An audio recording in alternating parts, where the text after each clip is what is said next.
Hi everyone, learn soft smoky eyes for Diwali party.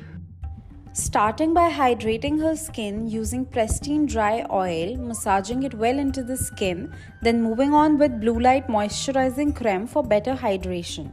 Here I'm using a darker color of a concealer to cover her under eye, blending it with a beauty blender.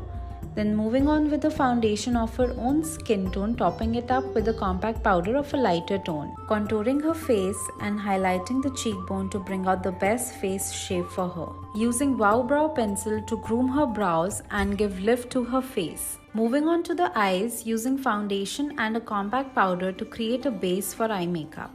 Here I'm using a brow pencil as an eyeshadow base, then blending it with help of a flat eyeshadow brush, then repeating the same process on the lower lash line.